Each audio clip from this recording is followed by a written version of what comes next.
Hello guys. हम लोग पासा चैप्टर शुरू कर रहे हैं, ठीक है। तो सबसे पहला तो क्वेश्चन यही आता है, जैसे ही आप पासा चैप्टर शुरू करते हैं, कि पासा जो है ये आकृति कैसी है। पासा आपने सबने देखा होगा।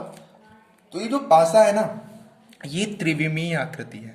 पासा कैसी आकृति है हमारी? ये त्रिविमीय आकृति है। त्रिविमीय का मतलब आप लोग जानते हैं, मतलब 3D आकृति है। पासा कैसी आकृति है? 3D आकृति है। अब ये जो पासा है, पासा दो प्रकार के होते हैं। कौन कौन से? एक तो होता है आपका साधारण पासा और दूसरा होता है मानक पासा। अब ये साधारण पासा और मानक पासा क्या होता है? तो अब हम देखो दो पासे ले रहे हैं। एक मैंने ये लिया और एक मैंने ये लिया, ठीक है दोस्तों। तो क्या है? 1 4 3 5 4 और 6। तो देखो है क्या, हमें कुछ नहीं देखना होता है। अब यहां पहले लैंग्वेज लिखेंगे, इससे आपको समझ में आएगा।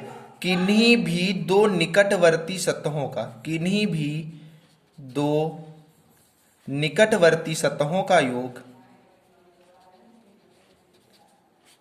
सतहों का योग 7 हो। सतहों का योग कितना हो जाए? 7 हो। और इसमें क्या है, निकटवर्ती सतहों का योग 7 नहीं होगा। निकटवर्ती सतहों का योग,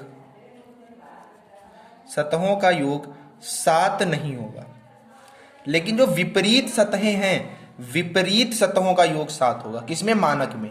विपरीत सतहों का जो योग होगा, विपरीत सतहों का योग, वो हमारा कितना होगा? वो हमारा 7 होगा। विपरीत सतहों का योग हमारा कितना होगा? 7 होगा। विपरीत सतहों का योग कितना होगा? 7 होगा। अब देखो यहां पे मैंने दो पासे बना रखे हैं, एक ये और दूसरा ये। तो पासे जो हमारे होते हैं वो दो रूप में होते हैं। पहला किसके रूप में? पहला ये घन के रूप में होता है। शायद थोड़ी बहुत मिस्टेक हो गई पासा बनाने में, उसको आप लोग इग्नोर कर देना। और दूसरा होता है घनाभ के रूप में। दूसरा होता है घनाभ के रूप में। लेकिन ये आकृति कैसी है? त्रिविमीय आकृति है। तो हमें फलकें जो दिखाई पड़ेंगी, टोटल सतहें कितनी होती हैं? सतह कोई फलक बोलते हैं 6 होती हैं, लेकिन हमें एक बार में दिखाई 3 ही पड़ती हैं। तो जब हम इस पूरे घन को तोड़ेंगे तो ये हमारे निकल के आते हैं। ये पासे के क्या हो जाते हैं? दो पार्ट हमारे निकल करके आते हैं। अब जरा पासे पे हम लोग बात कर लेते हैं। तो सबसे पहले इसकी बात करते हैं कि इसकी सतह की। पासे में सतह या फलक कितनी होती हैं? पासे में सतह या फलक जो होती है वो हमारी होती है 6। आप लोगों ने लूडो के पासे को तो देखा होगा। एक मानक पासा होता है, कितनी फलकी होती है? 6 भाई। 1 2 3 4 5 6, इतने ही तो नंबर उसमें अंकित होते हैं ना।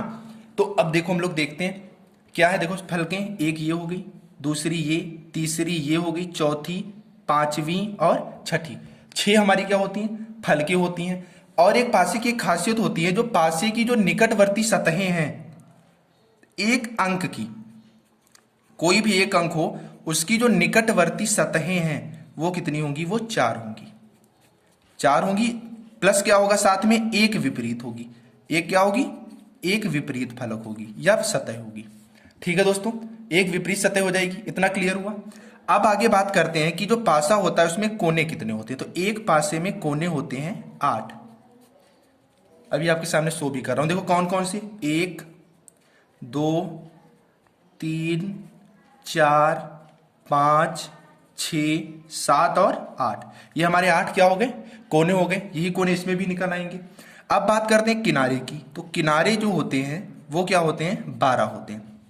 देखते हैं भाई। देखो 1 2 3 4 5 6 7 8 9 10 11 और 12। ये हमारे 12 क्या हो जाते हैं?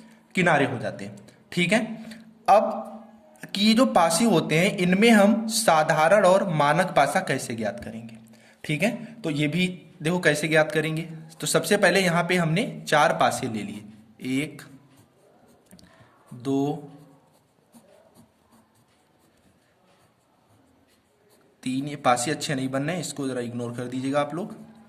ये चौथा पासा हो गया। ठीक है। इसमें नंबर्स लेते हैं। नंबर कौन कौन से लिए? देखो 2 4 3, 1 5 3 2 6 4, 1 3 6। अब देखो मैंने क्या लिखा है, किन्हीं भी दो निकटवर्ती सतहों का योग अगर 7 हो जाए तो पासा साधारण होगा, और 7 ना हो तो क्या होगा, मानक पासा होगा। तो अब देखो चेक करते हैं, तो 3 2 5 4 3 7, मतलब योग 7 हो रहा है, इसका मतलब ये कौन सा पासा है, ये हमारा साधारण पासा है। ठीक है, इसी तरह इसमें देखते हैं, तो 3 1 कितना होता है, 4 होता है, 5 3 8 होता है, 5 1 6 होता है, मतलब 7 नहीं हो रहा योग ना, तो ये हमारा हो गया मानक पासा।